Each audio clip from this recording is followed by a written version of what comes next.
बदलता हुआ मौसम और मौसम विभाग द्वारा हीट वेव की चेतावनी, अभी से गिरने लगे आकाश से आग के गोले।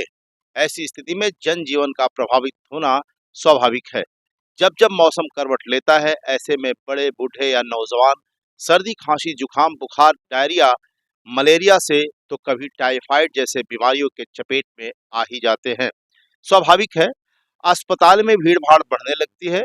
तो इस क्रम में आइए जानते हैं गाजीपुर के सदर अस्पताल एवं मेडिकल कॉलेज की आज क्या स्थिति है। क्या गाजीपुर सदर अस्पताल और मेडिकल कॉलेज इस मौसम में बढ़ती हुई बीमारियों से आम जनमानस को निजात दिलाने में सक्षम है? नमस्कार, मैं Vidyasagar Upadhyay, Divine India Times Ghazipur से। जनपद में अस्पताल के दिशा और दशा पर बातचीत करने के लिए आज हमारे साथ मौजूद हैं महर्षि विश्वामित्र मेडिकल कॉलेज के प्रिंसिपल डॉक्टर आनंद कुमार मिश्रा। सबसे पहले तो हम डॉक्टर आनंद कुमार मिश्रा का डिवाइन इंडिया टाइम्स के चैनल में स्वागत और अभिनंदन करते हैं। धन्यवाद। हमारे कुछ सवालात हैं जनहित में। हम जानना चाहेंगे कि हीट वेव को लेकर के आपकी क्या तैयारी है? जैसा कि आप देख रहे हैं, पारा इस वक्त बढ़ता चला जा रहा है और नॉर्मली दिन के समय 44 डिग्री पारा पहुंच जा रहा है, जिसके चलते अभी से ही लोगों में हीट वेव के हीट स्ट्रोक के लक्षण दिखने शुरू हो चुके हैं। और इसके लिए हमने एक 10 बेड का फुल्ली एसी, जिसमें 4 एसी लगे हुए हैं, वार्ड को चिन्हित करके उसको एकदम बिल्कुल आइसोलेट कर दिया है और जो भी मरीज कोई आ रहा है उसको हम उसी में इलाज कर रहे हैं। दूसरा, हमारे पास और भी स्पेस है और अगर ज़रूरत पड़ेगी तो हम कुछ वार्ड्स 10 बेड 20 बेड हम और रेडी कर लेंगे, उसमें कोई हमें परेशानी नहीं है। हमने अपने हॉस्पिटल में हर जगह हीट वेव से बचने के लिए, हीट वेव के लक्षण दिखने पर क्या करना चाहिए, हमने उसके बैनर्स लगवा दिए हैं ताकि जनहित में जो भी आए उसको पढ़े और उससे उसका ज्ञान बढ़े और वो उस पर अमल कर सके। हीट वेव से बचने के लिए घरेलू व प्राथमिक उपाय क्या हो सकते हैं? घरेलू उपाय तो ये है कि जैसे अगर आपको आया तो पहले तो पानी का सेवन करें, अपना टेम्परेचर अगर जो बढ़ रहा है उसको कम करें। दवाई से टेम्परेचर नहीं कम हो रहा है तो ठंडे पानी की पट्टी कर लें, जिससे कि पानी कम हो सकता है अगर हीट वेव हो गया। और उससे हीट वेव से बचने के लिए पानी पीते रहें, धूप में ना निकलें, ज़्यादा गाढ़े रंग के कपड़े ना पहने, भरसक धूप में ना जाएं, जाना हो तो सर पे गमछा लपेट के, टोपी पहन के, छाता लेके निकलें। यही सब मेन चीजें प्राथमिक उपाय है। अच्छा, एक चीज है डॉक्टर साहब कि इन दिनों साइलेंट हार्ट अटैक का खतरा बढ़ रहा है, जबकि it is visually seen that कि बिफोर कोरोना ये चीजें कम थी, इन दिनों काफी बढ़ गया है। इसके लिए आप की क्या तैयारी है?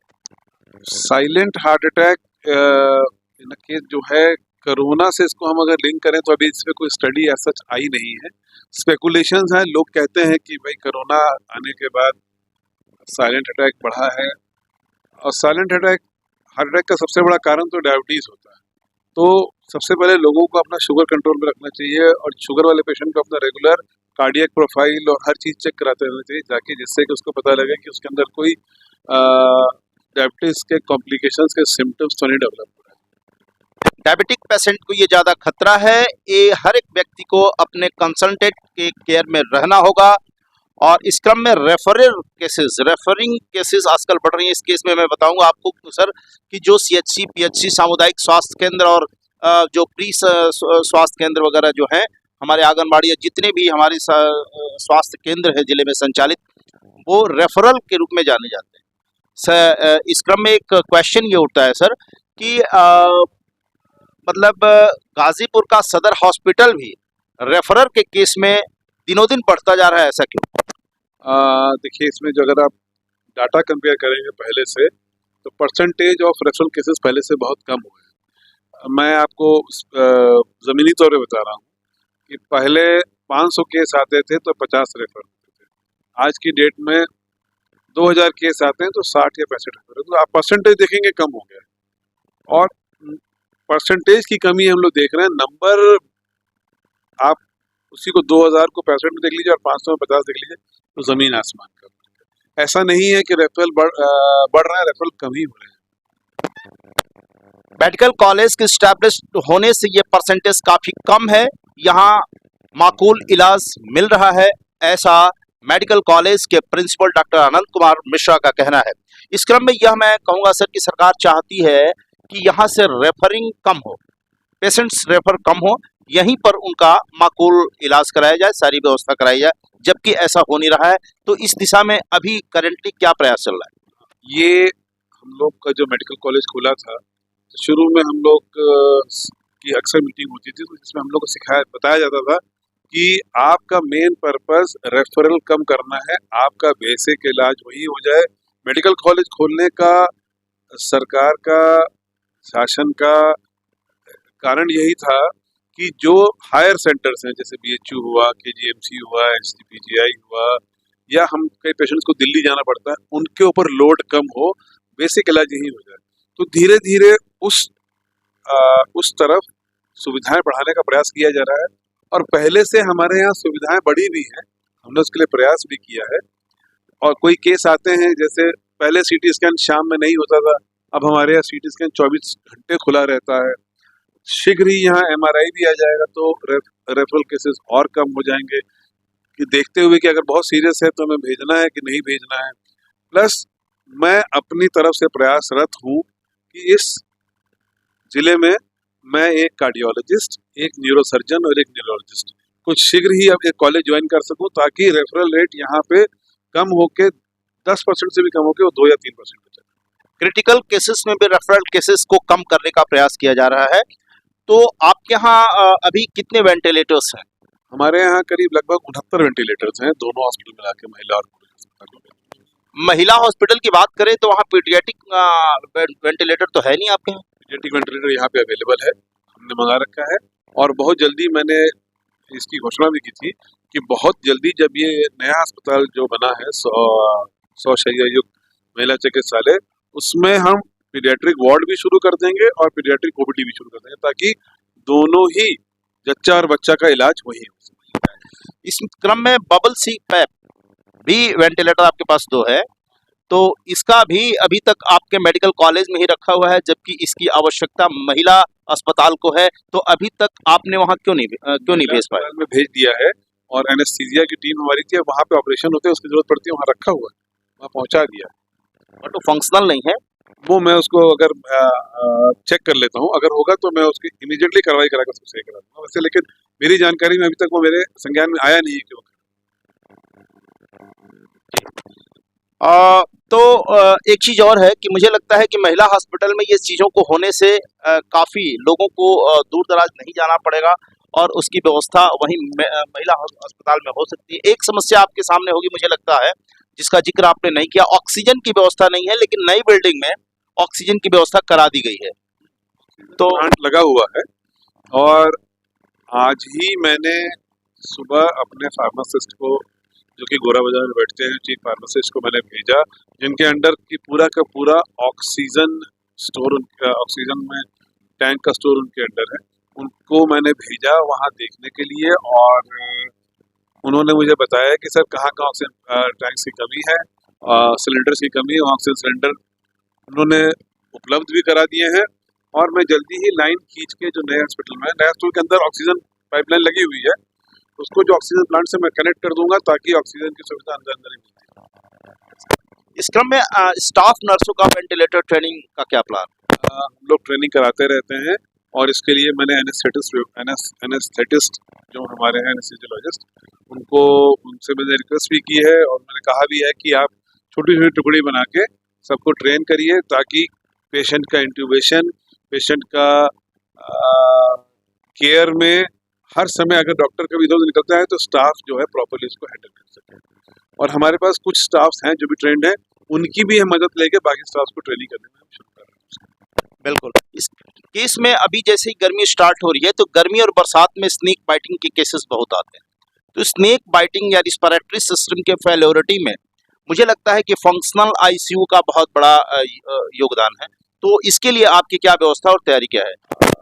आपको मैं बता दूं कि नया अस्पताल जो हमारा है 300 बेड का, जो कि पुराने जिला अस्पताल के बगल में है, वो बन के ऑलमोस्ट रेडी है, और उसमें 20 बेड के आईसीयू की सुविधा है, और अभी हमारे पास आईसीयू के 40 बेड भी आ गए हैं। तो आप मान के चलिए कि महीना 1.5 महीने में जैसे ही बिजली यहाँ आ जाए, तो मैं यहाँ भी आईसीयू चालू कर दूंगा। मेरे पास वहाँ भी एक आईसीयू है जिसको मैं कभी भी जरूरत पड़े तो मैं इसको आईसीयू की तरह यूज कर सकता हूँ। स्नेक बाइट की बात करें तो स्नेक बाइट के लिए हमारे पास एंटी स्नेक वेनम पर्याप्त मात्रा में उपलब्ध रहता है, जिसको कि हम पेशेंट्स को देते रहते हैं और रेगुलर पेशेंट का मॉनिटर होता है। और हमने कई पेशेंट स्नेक बाइट के बचा के उनको घर। तो ये है मेडिकल कॉलेज के प्रिंसिपल डॉक्टर आनंद कुमार मिश्रा जी, जिन्होंने आज इस क्रम में कहा है, और आप और कुछ कहना चाहते हैं, आइए सुनते हैं। मैं ये कहना चाहता हूँ कि मैं इस आपके चैनल के माध्यम से, यूपी टाइम्स के माध्यम से, कि आने वाले समय में आप मेडिकल कॉलेज पे भरोसा करें। हमारे डॉक्टर्स अपनी पूरी मेहनत से सबको देखभाल कर रहे हैं। हमारा स्टाफ धीरे धीरे इम्प्रूव कर रहा है, नर्सिंग केयर हम इम्प्रूव कर रहे हैं। मैं पर्सनली अपने ऑफिस में बैठ के हर चीज़ को मॉनिटर करता हूँ। आप देख सकते हैं मेरा टीवी चैनल लगा हुआ है, आपको उस पर रेगुलर जो है आप वार्ड्स की पोजीशन देख सकते हैं। मैं सब जगह देखता रहता हूँ, और जहाँ किसी पेशेंट की केयर मुझे लगता है कि नहीं है, या जहाँ पेशेंट्स का इलाज प्रॉपर नहीं हो रहा है, या जहाँ कुछ भीड़ भाड़ ज़्यादा है, तो वहाँ तुरंत मैं सक्रिय होकर वहाँ के स्टाफ को जो है इन्फॉर्म कर देता हूँ।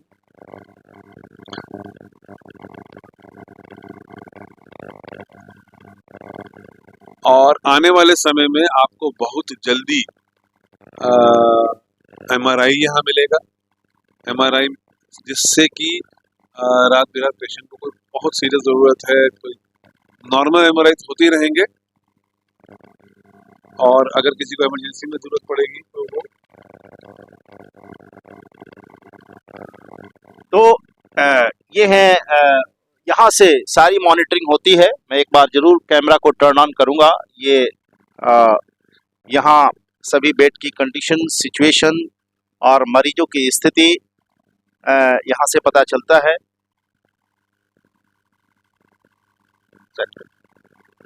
इस क्रम में जैसे कि आपने कहा कि यहाँ बहुत जल्दी MRI की व्यवस्था है, एक सवाल और उठता है हॉस्पिटल को लेकर कि अक्सर यहाँ पे CT स्कैन मशीन हो गई या अल्ट्रासाउंड मशीन हो गई, इस तरह की मशीनों की खराब होने की शिकायत अक्सर मिलती है। अब आपको नहीं मिलेगी। एक MRI जो कि BBB मॉडल पे चल रहा था वो चलता रहेगा, और नया CT स्कैन लग रहा है जो कि मुश्किल से मुश्किल 20 से 25 दिनों में फंक्शनल।